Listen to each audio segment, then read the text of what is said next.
안녕하세요. 네. 안드레아 들을 수 있어요? Can you hear? 네, 감사합니다. 이거 불은 안 켜도 되겠어요? 혜진 사모님. 이게 나와요? 너무 밝으면 꺼도 돼요. 어떻게 나오세요? 네, 알겠습니다. 자, 그러면 옆 사람하고 인사 좀 해볼까요? 뭐라고 인사를 하면 좋을까요? 이제 명절이니까 해피 뉴 이어로 해보죠. 옆 사람에게 해피 뉴 이어.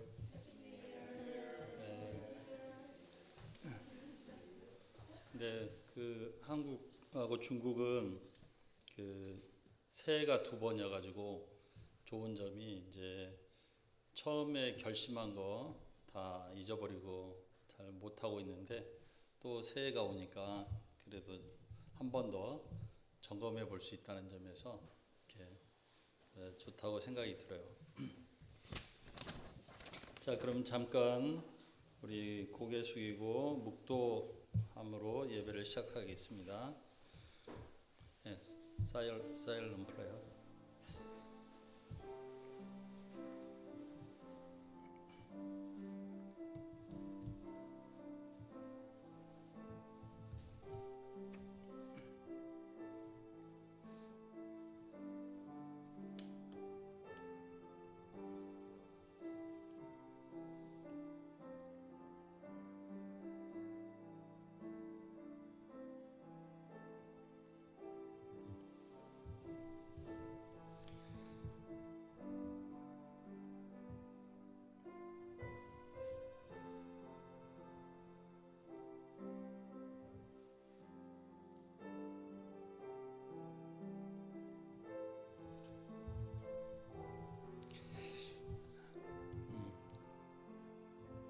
하나님 아버지 감사합니다. 우리가 이 시간 예배드리러 모였습니다.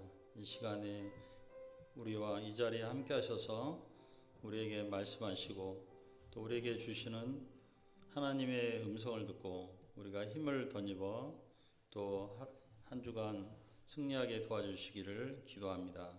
이 시간 성령으로 함께하여 주십시오. 예수님의 이름으로 기도합니다. 아멘. 사도신경, 여기 빔 프로젝트 이쪽에 있습니다. 다 같이 사도신경으로 신앙 고백하시고 잘 못 외우시는 분은 보고 기도하시면 되겠습니다. 사도신경 신앙 고백 하겠습니다. 전능하사 천지를 만드신 하나님 아버지를 내가 믿사오며 그 외아들 우리 주 예수 그리스도를 믿사오니 이는 성령으로 잉태하사 동정자 마리아에게 낳으시고 본디오 빌라도에게 고난을 받사 십자가에 못 박혀 죽으시고 장사한 지 사흘 만에 죽은 자 가운데서 다시 살아나시며 하늘에 오르사 전능하신 하나님 우편에 앉아 계시다가 저리로서 산자와 죽은 자를 심판하러 오시리라. 성령을 믿사오며 거룩한 공의와 성도가 서로 교통하는 것과 죄를 사하여 주시는 것과 몸이 다시 사는 것과 영원히 사는 것을 믿사옵나이다. 아멘. 다음 순서는 불편하더라도 일어서서 찬송을 하겠습니다. 찬송가 36장이거든요. 36장.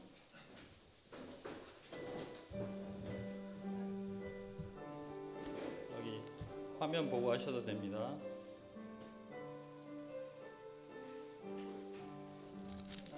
예수 이름 높이여 다 찬양하여라.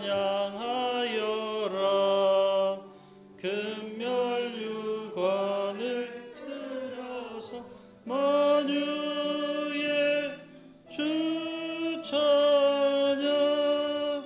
금멸유관을 들여서 만유의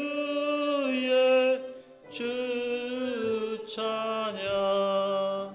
주 예수 당한 고난을 못 잊을 죄이나 내 귀한 보배 바쳐서 만유의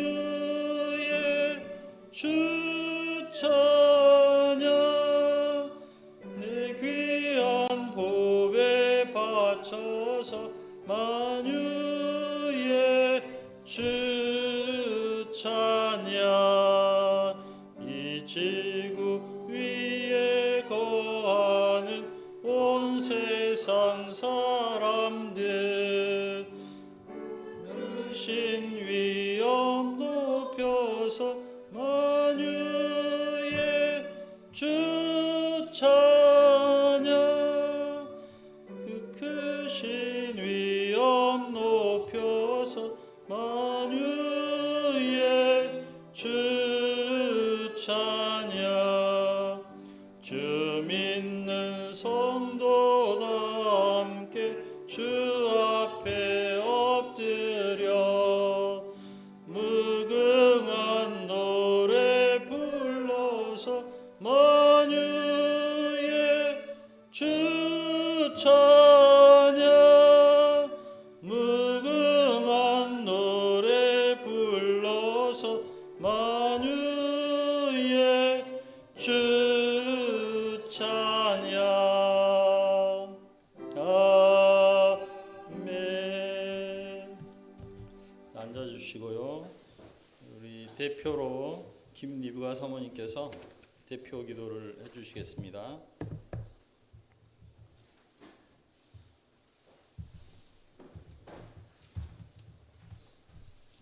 기도하시겠습니다. 사랑과 은혜의 주 하나님 아버지, 죄와 사망에 매여서 일생 고통하며 결국에는 멸망의 길을 갈 수밖에 없던 저희 인생들을 불쌍히 여기시고 독생자 예수 그리스도를 보내어 주셔서 그 피로 우리를 구원하여 주신 은혜를 깊이 감사하고 찬양드립니다. 주님, 저희가 예수 그리스도의 피의 은혜를 알고 예수님을 사랑하는 당신의 자녀로 살아가도록 날마다 필요한 성령의 은혜를 허락해 주시기를 기도합니다. 주님, 이 시간은 세계 선교와 성서 한국을 위해 기도드립니다. 우리 모임이 예수님의 지상 명령을 쫓아서 땅끝까지 이르러 주님의 복음을 증거하고자 기도하고 힘쓰는 공동체가 되도록 도와주십시오. 또 주님의 때에 우리나라가 통일을 이루어서 세계에 대하여 제사장 나라로 쓰임받게 하시기를 기도드립니다. 북한 선교를 위한 전진 기지로 저희 포천 UBF를 세워주신 줄을 믿고 감사합니다. 포천 UBF가 장차 통일한국 또 북한 선교를 위해 기도하며 준비하는 공동체가 되도록 도와주시기를 간절히 기도합니다. 포천의 대진대 또 차의과대학 경복대가 북한 선교를 위한 일꾼들이 세워지는 요람이 되게 하시기를 기도드립니다. 오늘 포천 UBF 개척 첫 주일 예배를 허락해 주셔서 감사합니다. 예배에 참석한 한 분 한 분들이 예배 말씀을 통해서 하나님의 임재를 경험하게 하시고 주님이 주시는 인격적인 말씀의 은혜가 심령에 있도록 도와주시기를 간절하게 기도드립니다. 이 예배가 성령 하나님이 함께 하시는 예배가 되게 하여 주십시오. 무엇보다 이 시간 말씀의 종으로 세우신 김갈래 목사님께 성령 충만함을 허락하시고 하나님이 저에게 주시는 주님의 메시지의 전달자로 귀하게 써주시기를 간구합니다. 저희가 영과 진리로 예배드리는 시간이 되도록 저희의 심령을 준비시켜 주시옵소서. 예배의 시종을 주님께 의탁드리며 저희는 우리 주 예수 그리스도의 이름으로 기도드립니다. 아멘. 자, 기도 감사합니다. 오늘 본문은 누가복음 1장 1절부터 25절입니다. 네, 누가복음 1장입니다. 자, 그 한 절씩 저와 여러분이 번갈아 가면서 읽겠습니다. 자, 우리 중에 이루어진 사실에 대하여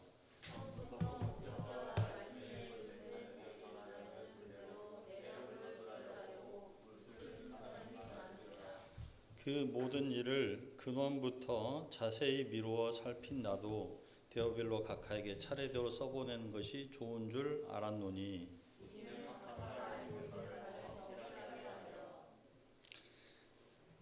유대왕 헤롯 때에 아비야 반열에 제사장 한 사람이 있었으니 이름은 사가랴요 그의 아내는 아론의 자손이니 이름은 엘리사벳이라.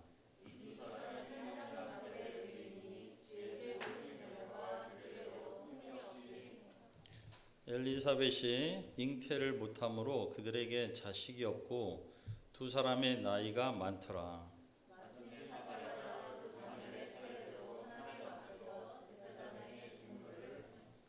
제사장의 전례를 따라 제비를 뽑아 주의 성전에 들어가 분향하고,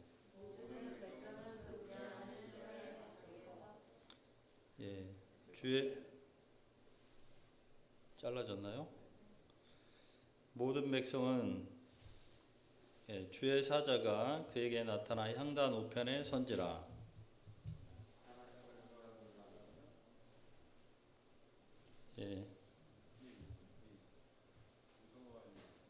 좀 잘렸는데요.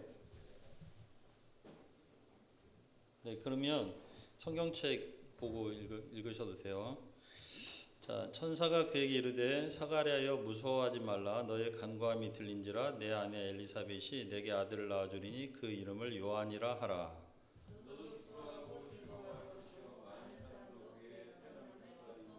이는 그가 주 앞에 큰 자가 되며 포도주나 독한 술을 마시지 아니하며 모태로부터 성령의 충만함을 받아.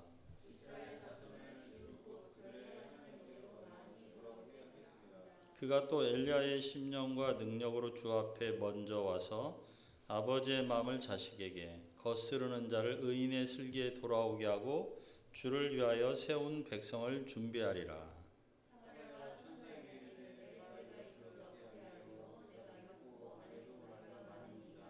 천사가 대답하여 이르되 나는 하나님 앞에 서 있는 가브리엘이라. 이 좋은 소식을 전하여 내게 말하라고 보내심을 받아노라.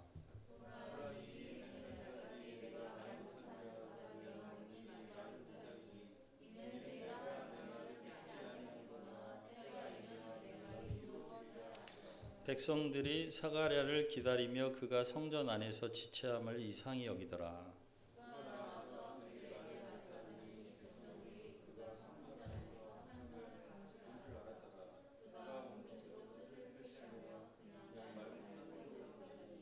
그 직무의 날이 다 되매 집으로 돌아가니라.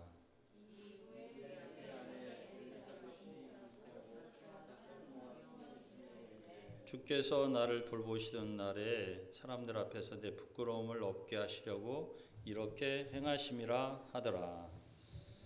네, 말씀 듣기 전에 우리 오재준 목사님께서 특송을 해주시겠습니다.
은혜로운 특송 감사합니다.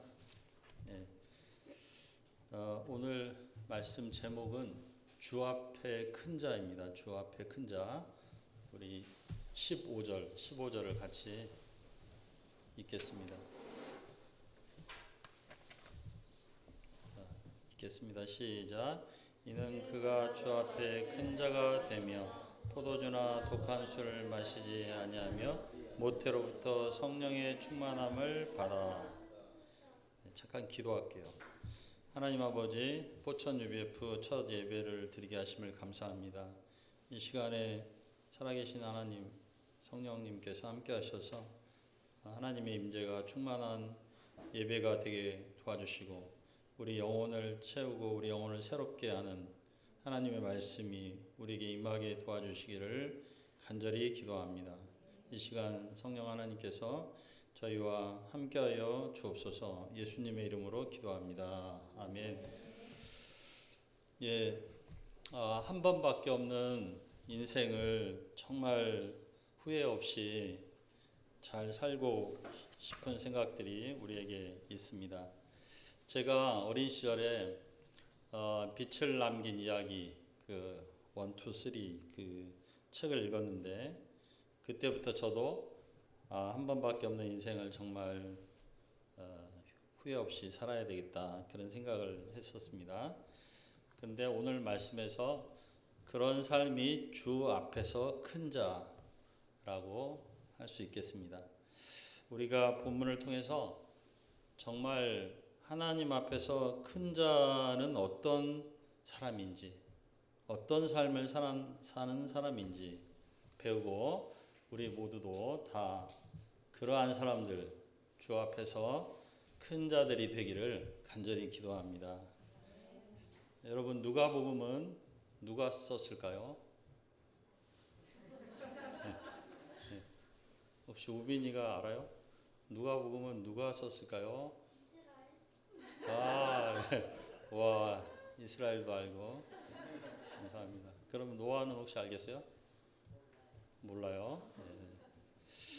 누가복음은 누가가 썼어요. 누가. 질문에 답이 있었죠. 그리고 복음이라는 것은 복된 소리라는 뜻인데 영어로는 good news, 좋은 소식 그런 뜻입니다. 구체적으로는 예수님에 대한 이야기입니다. 우리가 누가복음 말씀을 듣고서 정말 복된 소리를 들었네 하는 그런 고백들이 있기를 기도합니다. 자, 1절을 보십시오. 이제 말씀을 읽으면서 하겠습니다. 그래서 제가 때로는 한 사람을 지목해서 읽으라고 할 수도 있거든요. 다 같이 읽을 수도 있고 그래요. 1절은 다 같이 읽겠습니다. 시작.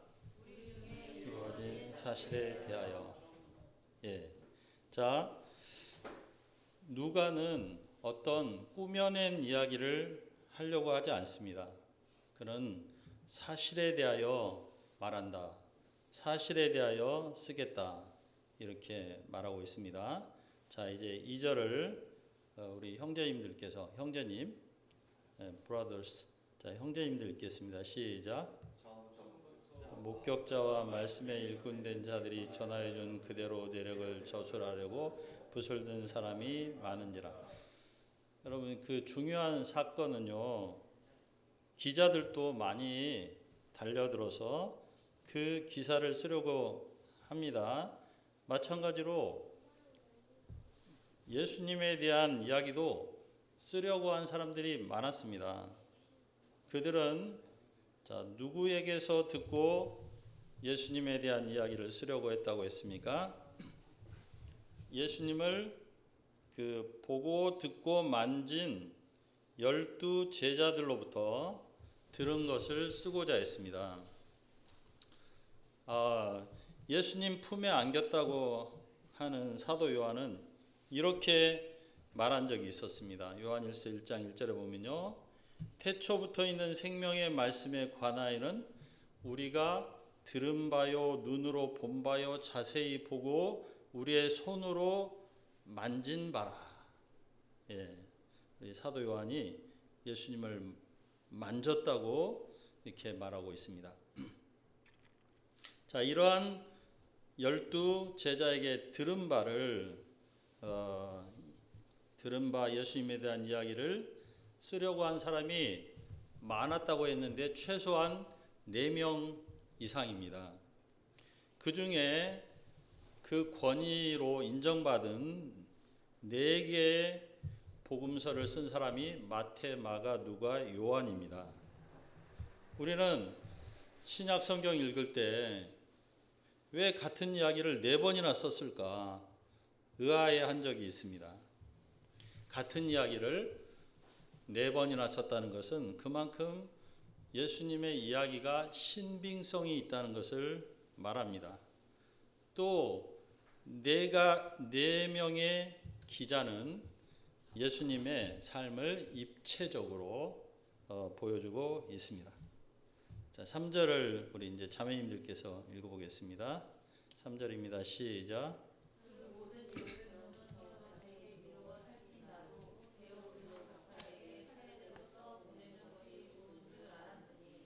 예, 자, 이 말씀은 누가복음의 특징을 보여주고 있는데요. 누가복음의 특징은 근원부터 자세히 미루어 썼다는 점입니다. 자세히 미루어 썼다는 것은요, 철저히 조사해서 썼다, 그런 뜻입니다. 누가복음은 물론 하나님의 성령으로 쓰여졌지만 인간적인 면에서도 누가가 대충 쓴 글이 절대 아닙니다. 누가의 직업은 의사였는데 일반적으로 의사들은 똑똑하고 한 채 오차도 없이 아주 치밀하게 일을 하는 편입니다. 왜냐하면 사람의 건강과 생명이 그의 손에 달려있기 때문입니다. 그래서 의사인 누가는 예수님에 대한 이야기를 철저히 조사해서 썼습니다. 누가복음의 다른 특징은 차례대로 쓰여졌다. 즉 다른 복음서는 때로는 차례를 무시하고 교훈 중심으로 쓰기도 했지만 누가복음은 철저하게 역사적 순서에 따라서 썼다는 점이 특징입니다. 자, 그러면 왜 누가가 누가복음을 썼는가? 4절을 다 같이 읽겠습니다.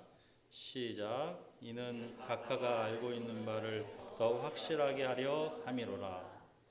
예, 누가복음은 편지 형태인데요. 그 편지를 받는 사람은 이름은 데오빌로이고 그의 직책은 각하라고 불리우고 있는 것을 볼 때 로마의 최고위급 인사입니다. 데오빌로는 하나님을 사랑하는 사람이라는 뜻인데 아마도 최초의 크리스천 네임이 아닌가 추측되고 있습니다. 당시 각하로 불리우는 사람은 로마의 총독들이었습니다. 성경에 로마의 총독은 3명 나와요. 빌라도, 벨릭스, 베스도입니다. 그 중에서 영적인 진리에 가장 관심을 보인 사람은 벨릭스 총독이었습니다. 사도행전 24장 24절을 보면 이런 말씀이 있습니다. 벨릭스 총독은 유대 여자하고 결혼했어요. 바울을 불러 그리스도 예수를 믿는 도를 듣거늘. 벨릭스 총독이 바울을 불러서 복음에 대해서 들었다고 되어 있습니다. 그래서 바울이 의와 절제와 장차 오는 심판에 대해서 강론을 하니까 벨릭스가 두려워했어요. 두려워했다는 것은 진지하게 받아들였다 뜻이 되겠죠. 그래서 이렇게 말해요. 지금은 가라. 내가 틈이 있으면 부르리라. 지금 바빠서 그러는데 다시 여유가 있으면 다시 우리 같으면 성경 공부하겠다. 이제 이렇게 말을 했습니다. 그래서 본문에서 말하는 각하가 누군지는 모르겠지만 하여튼 그의 지위는 총독쯤 되었고 그는 예수님을 아는 것은 초보자 수준이었습니다. 그는 초보자 초보 신자였기 때문에 그 복음과 예수님에 대해서 확실히 아는 게 필요했습니다. 확실히 아는 게. 자, 영생은 요한복음 17장 3절에 보면 유일하신 하나님과 그가 보내신 예수 그리스도를 아는 것이라고 그랬어요. 예수 그리스도를 아는 것이 영생을 결정합니다. 그러니까 우리가 무엇을 대충 알아도 될 일이 있지만 혹 다른 것은 대충 알더라도 영생을 결정짓는 예수 그리스도만큼은 확실히 아는 것이 필요합니다. 자, 우리나라에서 각하로 불렸던 분들은 누가 있을까요? 각하. 예, 대통령. 또 다 각하라고 하지 않습니다. 대통령님으로 부르기 시작한 분들도 있기 때문에 각하로 부르는 사람은 주로 누구였죠? 박정희 각하, 전두환 각하 이런 사람들입니다. 자, 각하는 복음이 필요 없는가? 그 미국 대통령이었던 지미 카터가 박정희 대통령을 방문했고 이제 짬 시간에 그에게 전도를 했습니다. 그 예수님을 소개하면서 예수님 믿고 그리고 영생을 얻으셔야 되지 않겠습니까? 그때 박정희 대통령 각하께서 그것을 거부하면서 차차 생각해 보겠습니다 라고 대답했습니다. 그런데 그가 얼마 후에 자신이 믿었던 부하의 총탄에 맞아 유명을 달리하게 되었습니다. 각하든지 일선 공무원이든지 간에 모두가 복음을 들어야 되고 가능하면 지금 들어야 됩니다. 왜냐하면 나중에 그럴 기회가 있을지 없을지 모르기 때문에 그렇습니다. 여하튼 누가는 이 데오빌로 총독을 비롯해 그 같은 초보 신자들에게 예수님에 대해서 확실히 알도록 누가복음을 썼습니다. 자, 5절을 보십시오. 5절 다시 자매님들이 읽겠습니다. 시작.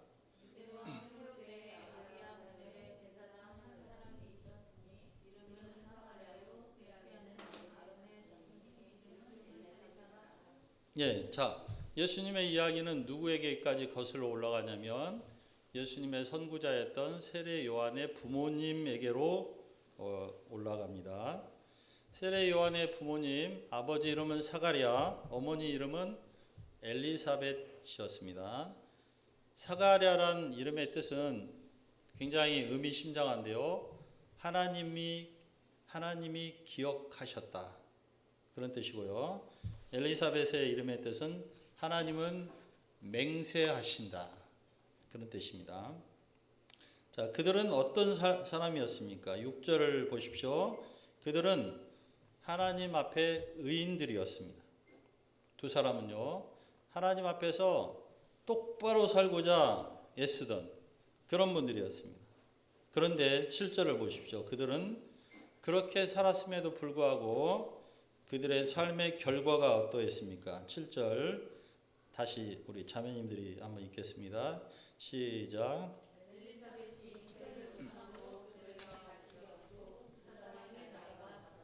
예. 아니 사가랴와 엘리사벳 부부가 그렇게 하나님 앞에서 똑바로 살고자 했으면 하나님께서 그들을 기억하시고 좀 뭐든 잘되게 해주셔야 하는 거 아니겠습니까? 그래야 하나님이 살아계신다고 어디 가서 말도 할 수 있고 그러지 않겠습니까? 그런데요, 그들은 심지어 자식이 없었습니다. 물론 무자식이 상팔자다 그런 말도 있고, 그리고 요새는 자녀를 낳지 않고 그냥 자유롭게 행복하게 그렇게 살려고 하는 이들도 있지만 그때는 그러지 않았습니다. 그때는 무자식은 저주에 가깝고 정말 수치스러운 것이었습니다. 그렇다면 하나님은 왜 자신을 믿고 자기 앞에서 살고자 그렇게 애쓴 이 두 사람에게, 아니 그렇게 평범한 사람들도 누리는 그런 축복을 주시지 않았단 말입니까? 예, 그 이유는 믿음의 연단 때문이었습니다. 뭐라고요? 믿음의 연단. 예.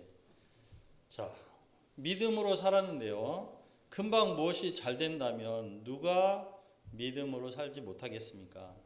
그런데 믿음으로 살았는데 어떤 축복도 주어지지 않는 경우에 그때 변함없이 하나님을 신뢰하고 믿음으로 사는 것은 쉽지 않습니다. 이런 상황에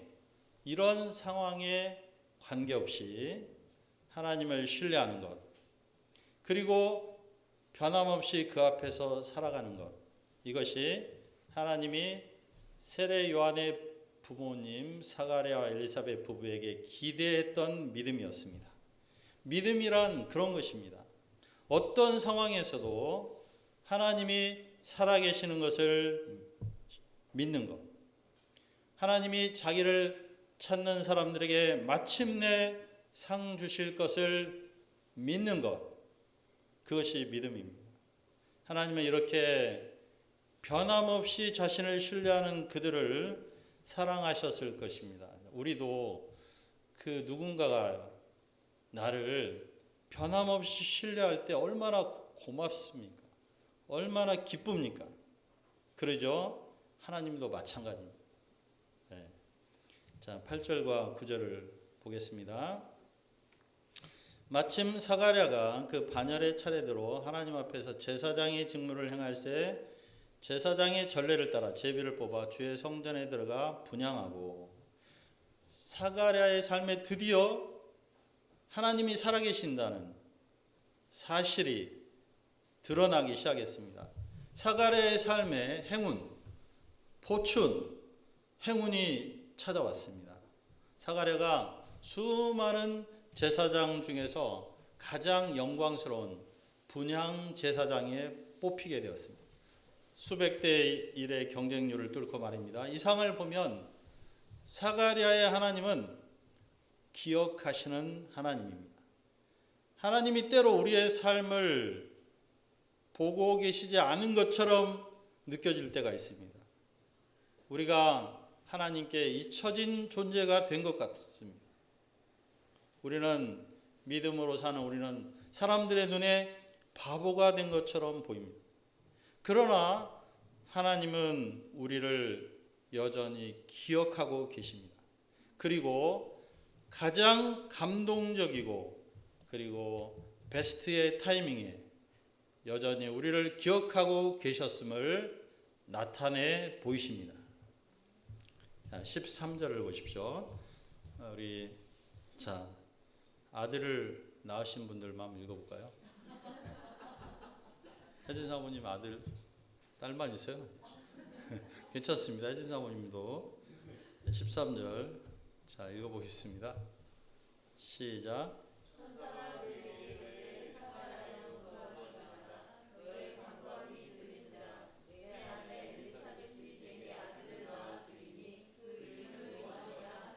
네, 사가랴가 백성들을 대표해서 대표 기도를 하고 있을 때 하나님의 천사가 그에게 나타나 이렇게 말했습니다.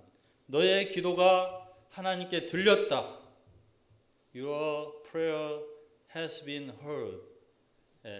계속 들리고 있었다. 나 다 듣고 있었다. 다만 지금 응답할 뿐이다. 이렇게 말씀하셨습니다. 그래서 그가 그토록 간절히 원하던 아들을 주실 것이라는 소식을 전해 주었습니다. 14절입니다. 너도 기뻐하고 즐거워할 것이요 많은 사람도 그의 태어남을 기뻐하리니. 세례 요한의 탄생은 당연히 부모님들 아빠에게 기쁨을 줄 것입니다. 그러나 뿐만 아닙니다. 그의 탄생은 많은 사람들에게 기쁨을 줄 것입니다. 왜 그러냐면요, 그가 정말 위대한 사람이 될 것이기 때문입니다. 선한 영향력을 크게 미치는 사람이 될 것이기 때문입니다.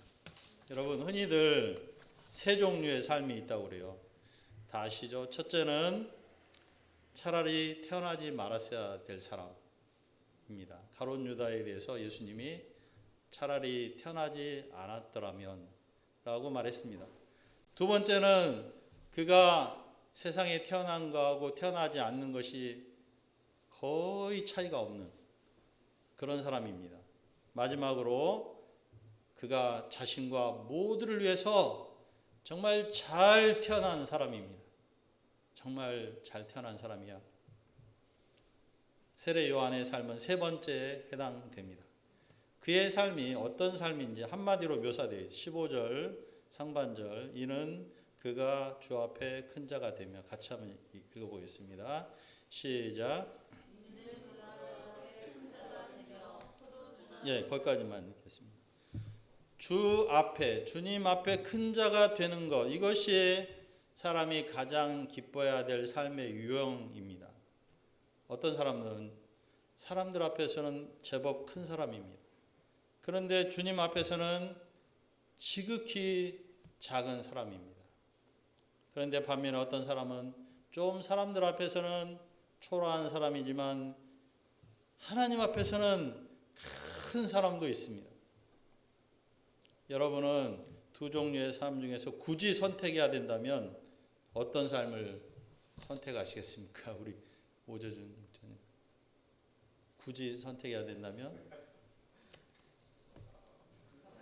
예, 그렇죠.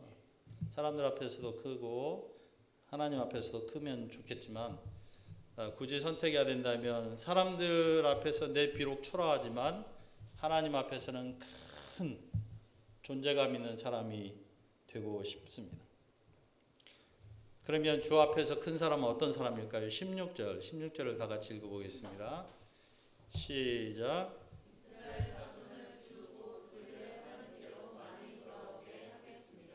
예, 그렇습니다. 사람을 하나님께로 돌아오게 하는 사람, 많이 돌아오게 하는 사람입니다. 다니엘서 12장 3절을 보면 이렇게 되어 있습니다. 많은 사람을 옳은 대로 돌아오게 하는 자는 별과 같이 영원토록 빛나리라. 이렇게 되어 있습니다. 여기서 옳은 데란 도대체 어떤 데일까요?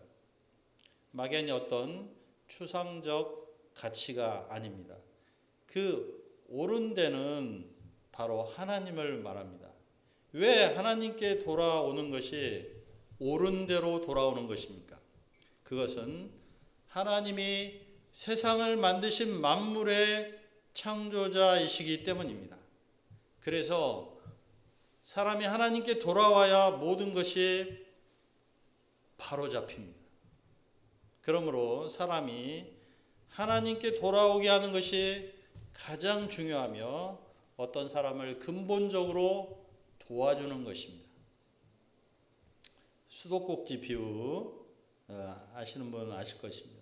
자, 여러분, 수도꼭지가 틀어져 있고요. 물이 막 바닥에 넘치고 있습니다. 예, 여기 오시면 물 청소한 것처럼 보이시죠? 예, 근데 이 물이 예를 들면 이 몰딩한 한 10cm까지 물이 차고 있습니다. 여기에. 그런데 두 종류의 사람이 있습니다. 어떤 분은 오셔서 걸레로 이거를 계속 닦습니다. 걸레로. 그런 사람이 있습니다. 열심히 닦습니다. 최선을 다해 닦습니다. 그런데 어떤 사람이 수도꼭지를 찾아냈습니다. 그래서 그걸 잠궜습니다. 그런 차이입니다. 우리가 좋은 일들, 선한 일들 많이 할 수 있습니다. 그러나 수도꼭지를 잠그는 것이 가장 효율적인, 가장 근본적인 대처 방법이 아니겠습니까? 그래서 사람을 창조주 하나님께 돌아오게 하는 것, 그것이 바로 수도꼭지를 잠그는 것입니다. 그렇게 하면 모든 삶의 누수 현상들이 사라지게 됩니다. 그래서 우리 포천 UBF는 사람을 하나님께 돌아오게 하려고 세운 교회입니다. 사람들을 하나님께 돌아오게 하는 삶, 이것이 주 앞에서 큰 자의 삶이라고 말씀하셨습니다. 우리가 많은 사람은 아닐지라도 한두 사람이라도 하나님께 돌아오게 하는, 그 사람을 하나님께 돌아오게 하는 이 일을 감당할 수 있기를 기도합니다. 예, 여기 와서 우리 양석유 형제님 또 우리 그 재춘 자매님을 뵀어요. 그냥 제가 형제 자매라고 불러도 이해해 주시기 바랍니다. 그래서 이제 우리 양석유 형제님께서 경찰관을 하시는 것 때문에 굉장히 제가 매력적으로 생각했습니다. 제가 우리 애들 도울 때 경찰을 부른다 그런 말을 많이 했기 때문에 한 번도 부르진 않았지만, 예, 그렇습니다. 그리고 저랑 같이 법대를 나오셨고, 그렇습니다. 굉장히 뜻깊은 선한 일을 하고 계신다고 생각합니다. 또 우리 재춘 자매님께서도 이제 학생들 영어도 가르치시고 여러 가지 사랑으로 섬기고 지도하실 것으로 생각이 됩니다. 그런데 오늘 본문을 보면 정말 사회에 봉사하고 청소년들에게 유익을 주는 것은 그들을 지으신 자신의 창조주를 만나게 하는 것입니다. 그래서 자기를 만드신 하나님을 알도록, 하나님을 인격적으로 만나고 그 하나님과 동행하도록, 그 하나님과 교제하도록 하는 것, 이것이 우리가 어떤 한 사람에게 줄 수 있는 최고의 선물입니다. 그리고 이렇게 이 일을 하는 사람들이 주 앞에서 큰 자들이다 라고 말씀하십니다. 우리 모임에서는 그렇게 일하는 분들을 목자라고 부릅니다. 저도 목사 안수를 받았지만 저도 이렇게 목자라고 부르셔도 되고요. 또 우리 여기 오늘 재준 목자님도 목자. 예. 이제 사역자든 평신도든 누군가 사람을 하나님께로 인도하는 사람들은 다 목자들입니다. 영혼의 목자들입니다. 자, 그러면 우리가 이 일을 잘하려면 어떻게 해야 되는가? 15절 하반절 포도주나 거기 같이 읽어보고, 우리 남자분들, 예. 옛날에 포도주 한 잔이라도 마셨던 분, 술 한 잔이랑, 진우 포도주 마신 적 있으세요? 없어요? 그럼 다른 거 마셨죠? 네, 다른 거 뭐든 하여튼 마신 분들은 15절 하반절 읽도록 하겠습니다. 자, 시작.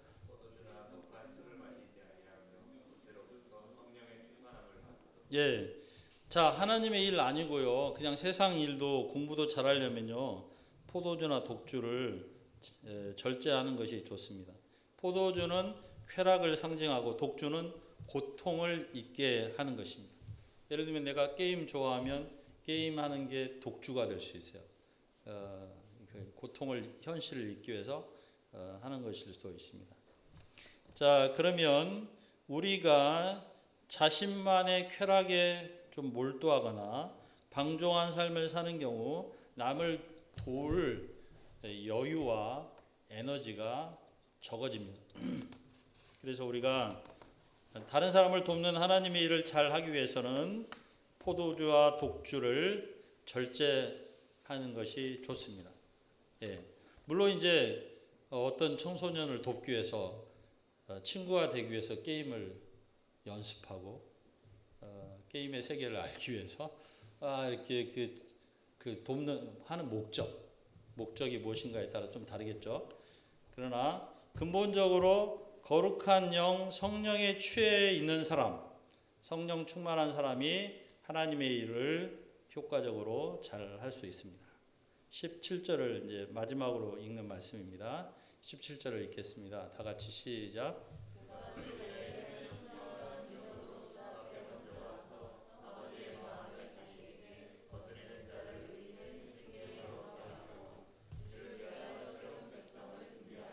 예, 엘리야라는 사람은요, 혼자서 이스라엘 전체를 하나님께 돌이켰던 엄청난 파워를 가진 사람이었습니다. 세례 요한이 그런 파워로 일하게 될 것을 말하고 있습니다.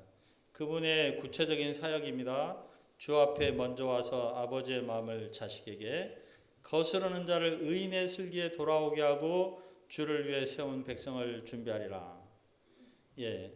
자, 이 사람을 하나님께 돌아오게 하는 것은 뜬구름 잡는 얘기처럼 들릴 수 있습니다. 그런데 실제적인 삶에서는 이렇게 구현됩니다. 아버지의 마음을 자식에게, 아버지의 마음이 자식에게 없다는 것은 뭐냐? 외도한다거나 딴 데 정신 팔고 있는 거죠. 그래서 그 가정이 온전하겠습니까? 그래서 아버지의 마음을 자식에게, 이겁니다. 우리가 하나님께 돌아온다는 것은 뭐냐면요, 구체적으로는요, 아버지는 마음이 항상 자식에게 가 있어야 돼요. 이게 제대로 된 사람이고, 그 사람은 삶에 포커싱이 되어 있는 사람입니다. 그래서 내가 아빠면 내 마음이 어디가 있지? 확인해 보면 내가 하나님께 돌아온 사람인가 아닌가를 알 수 있고요. 두 번째는 의인의 슬기에, 거스르는 자를 의인의 슬기에. 거스르는 자는 반항적인 사람을 말합니다. 특히 청소년들이 많이 그렇습니다. 그래서 반항적으로 해서 합리적인 생각을 못하고 감정에 따라서 막 나가는 삶을 살게 됩니다. 그런 사람들이 의인의 슬기에 돌아오는 제대로 된 생각을 하는 것입니다. 요새 유명한 말 중에 슬기로운 무슨 생활이라는 그런 말들이 있는 걸 봤어요. 그래서 하나님께 돌아온다는 것은 뭐냐면 슬기로운 가정생활, 슬기로운 초등학교 생활, 슬기로운 청소년 생활을 하는 것입니다. 그러면 이 사람 하나님께 돌아온 사람이구나, 그렇게 알 수 있다는 것입니다. 그래서요, 하나님께 돌아오는 것은 실제적인 가정의 회복, 청소년의 회복과 같은 삶의 변화와 가치로 나타나게 됩니다. 그러니까 하나님께 돌아오는 것은 실질적인 삶의 변화를 가져온다는 것을 보여줍니다. 자, 18절부터 25절은 간단히 살펴보겠습니다. 세례 요한 부부는 자기들이 아기를 가지게 된다는 천사의 말을 믿을 수가 없었어요. 왜냐하면 나이가 너무 많았기 때문입니다. 19절을 보십시오. 그러자 천사가 나는 하나님 앞에 서 있는 가브리엘이다 라고 자기 소개를 합니다. 가브리엘 많이 들어보셨죠? 무슨 뜻이냐면 하나님은 위대하시다, 그런 뜻입니다. 그래서 하나님은 크신 분이다, 그런 뜻입니다. 우리의 이성과 상식에 갇혀 있는데요, 나이 든 사람이 어떻게 임신을 해? 이성과 상식으로 믿기 어렵죠. 그런데 그거는 우리 이성과 상식으로 큰일이지, 천지를 창조하신 하나님께는 나이 든 사람이 임신하는 거 아무런 문제가 안 됩니다. 그게 뭐가 어렵겠습니까? 세례 요한의 아버지 사가랴는 성경에서 아브라함과 이삭이 100세, 90세 아기를 가졌다, 이거 읽었을 거예요. 읽을 때 믿어졌을 거예요. 희한합니다. 남의 이야기를 읽으면 믿어집니다. 그런데 내 삶에 그런 일이 있을까? 아니야, 그럴 수는 없어.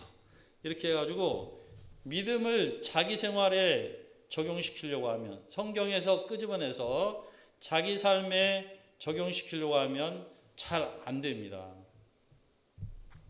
사가랴가 엄청나게 믿음의 사람인데도 그랬다는 것이죠. 그래서 천사가 사가랴를 훈련시킵니다. 믿음이 없는 말을 했다고 벙어리 훈련을 10개월 동안 마스크 쓰고 다니도록 이렇게 훈련을 시켰습니다. 자, 24, 25절은 되게 감동적인 말씀인 것 같아요. 우리 다 같이 읽어보도록 하겠습니다. 한 번만 더 읽겠습니다. 시작.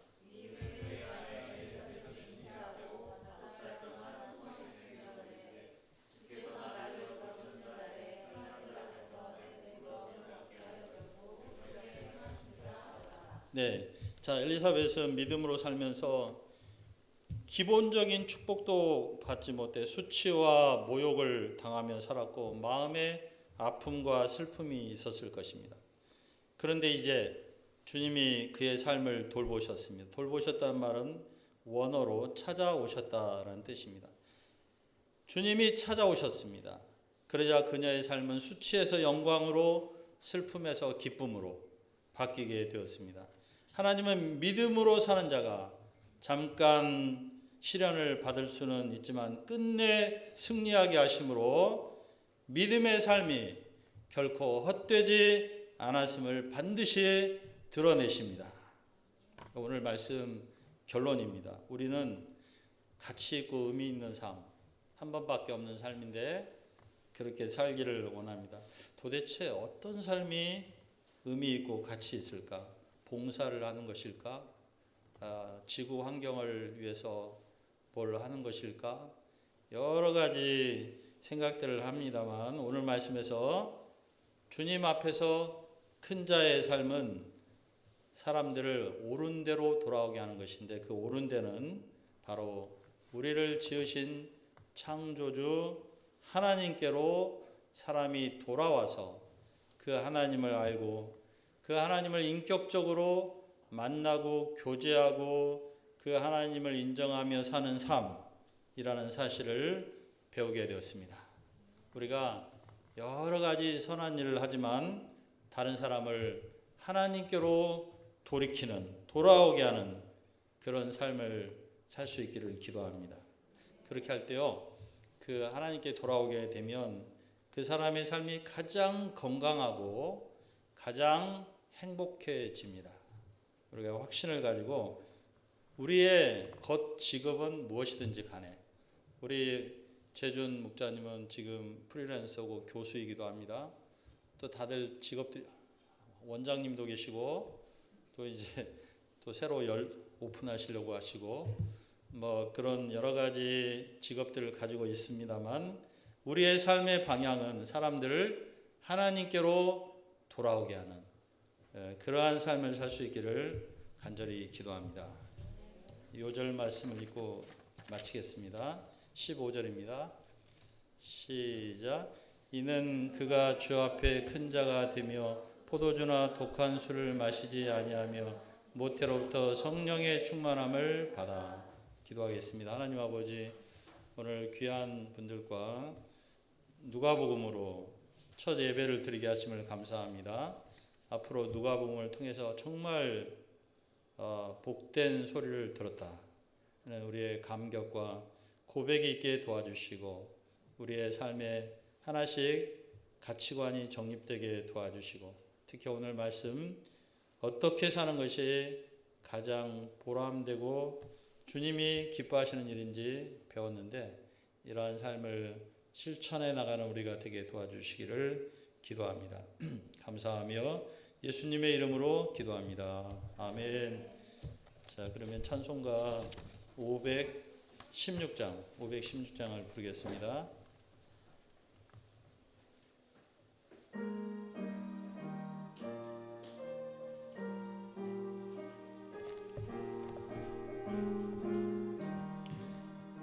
옳은 길 따르라 의의 길을 세계 만민이 의의 길 이 길 따라서 살 길을 온 세계에 전하세에 만 백성이 나갈 길 어두운 밤 지나서 동튼다 환한 빛 보아라 저 빛 주 예수의 나라 이 땅에 곧 오겠네 오겠네 주 예수 따르라 승리의 주 세계 만민이 나가 길과 진리요 참 생명 내 창검을 부수고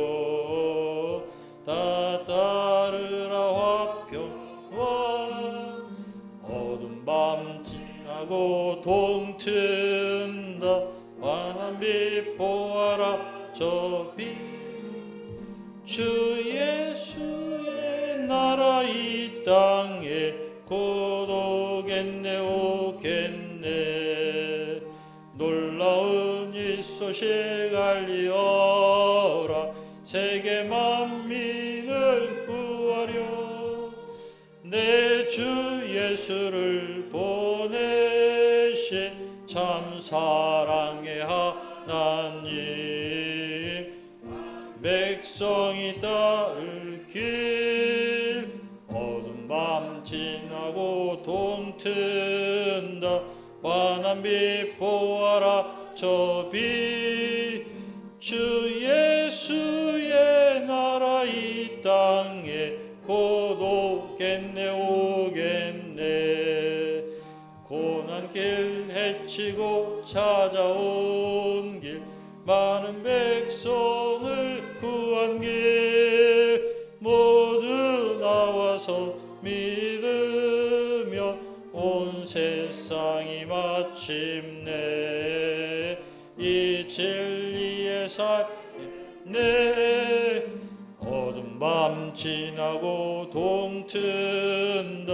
환한 빛 보아라 저 빛, 주 예수의 나라 이 땅에 곧 오겠네 오겠네. 예, 지금은 헌금 시간인데요. 헌금은 그냥 들어오시면서 하시고 이 시간은 헌금 기도를 하겠습니다. 우리 재화 사모님이 기도해 주시겠습니다. 여기서 하시겠습니다.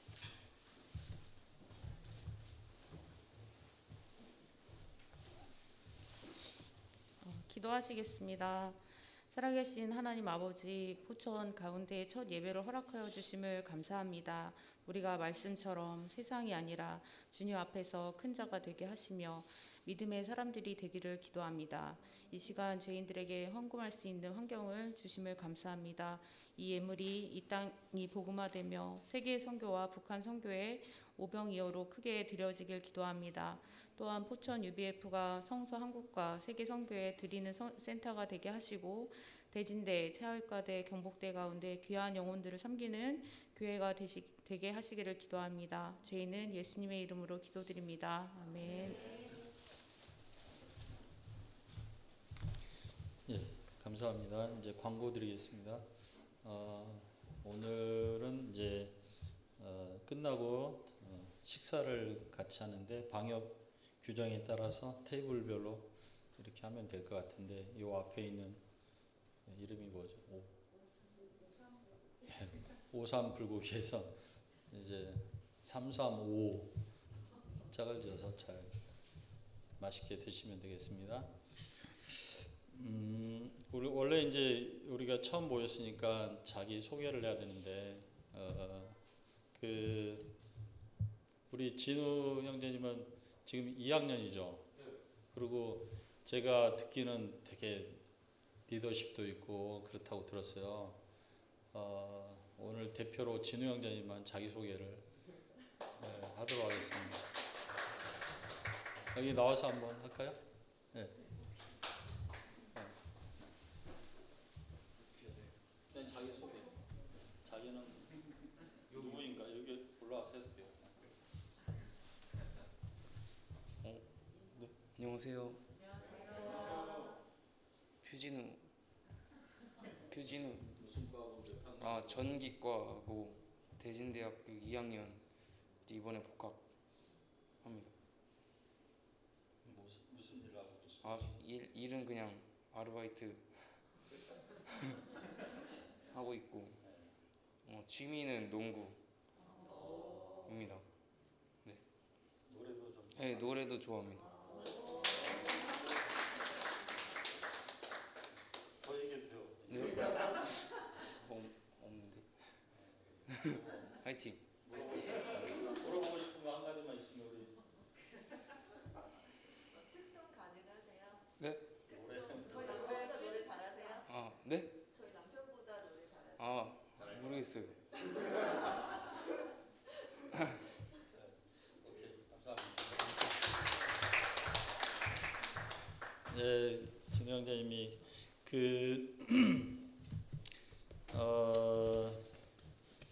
저기 우리 진우 형제님이 원하면 여기 예배에 사회자도 할 수 있고요. 노래를 좋아하시면 아까 재준 목사님처럼 노래를 하셔도 그리고 우리 노아가 음악도 좋아한다 그래서 그 드럼을 하나 사놓을까 생각 중이에요. 드럼이든지 전자 기타 좋아요? 안 좋아? 네. 우리 재준 목사님이 이제 그 전자 기타 5대나 보유하고 있어요. 그래서 원하면 와서 전자 기타를 사용해서 시간을 보내도 좋을 것 같아요. 네, 그리고 우리 막내인 찬미가 이번에 대학에 합격해서 너무 감사하고요. 축하해 주시면 감사하겠습니다. 네. 자, 그러면 다른 혹시 제가 광고해야 될 거 있을까요? 명절 때 잘 보내시고요. 저는 명절에 원래 이제 우리 가족 전체 모아서 23명인데요. 제 동생이 4이에요. 그리고 그 밑에 13명의 조카들이 있는데 제가 이제 제일 어른이어서 제가 예배 인도하고 뭐 세뱃돈 주고 또 무슨 우리는 거의 수양회처럼 게임도 하고 그렇게 했는데 코로나 때문에 모이기 어렵고 제가 포천에 와서 거리가 더 멀어져서 어려움이 있고 줌으로 간단하게 예배드리고 세배하고 온라인으로 쏴주 기프트콘이나 그런 거 세뱃돈 쏴주고 이렇게 하고자 하고 이제 포천에 왔으니까 제가 이 포천 쪽에 있는 건 다 어딘지 다 봤고 그래서 철원의 한탄강이나 저 평화의 댐에 한번 가볼까 지금 생각 중이에요. 그래서 거기 가서 북한 이제 평화의 댐 아시죠? 거기 가서 좀 기도도 하고 구경도 하고 그러려고 하는 마음이 있는데 내비를 찍어 보니까 2시간 반이나 걸리더라고요. 그래서 너무 멀구나. 평화의 댐은 좀 그래서 평화의 댐보다 철원 한탄강에 한번 가보거나 우리 노아 아빠하고 같이 왕방산에 한번 올라가거나 가능하세요? 노아 터터 박사님? 왕방산 같이 한번 이쪽으로 못 올라가 보세요. 저쪽 가봤는데 그래서 등산 좋아하시면 같이 등산도 해도 되겠습니다. 자, 오늘 예배는 이렇게 마치겠습니다. 우리 다 같이 일어나셔서 주기도문송 찬송하겠습니다.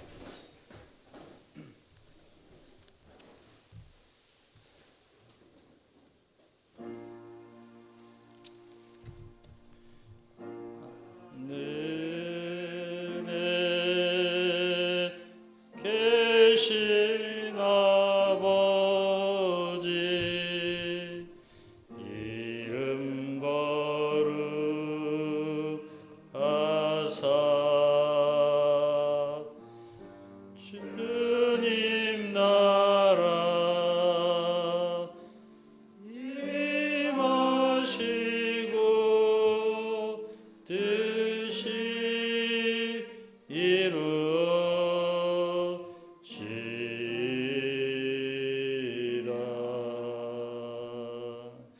일용할 양식 주시고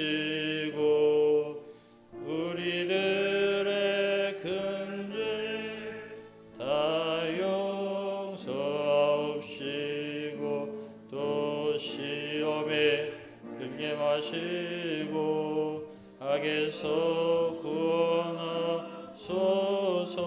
대개 주의 나라 주의 권세 주의 영광 영원히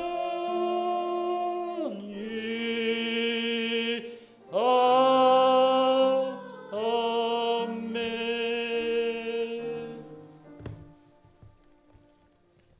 제가 기도하겠습니다.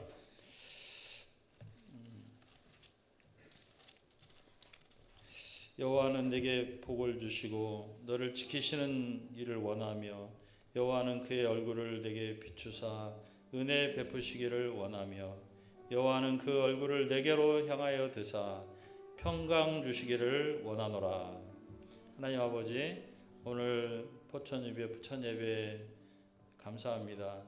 참여한 모든 분들에게 주님께서 복 주시고 그 얼굴을 드사 평강 주시며 축복하시기를 기도합니다. 하나님 아버지, 특별히 주 앞에서 큰 자들이 되게 하시고 늘 우리를 지켜보시는 하나님 앞에서 살 수 있도록 한 분 한 분 그 믿음의 삶을 붙들어 주시기를 기도합니다.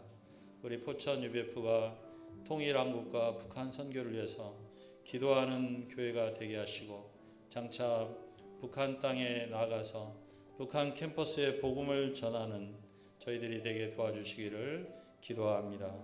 감사하며 예수님의 이름으로 기도합니다. 아멘. 예배 마쳤습니다. 감사합니다.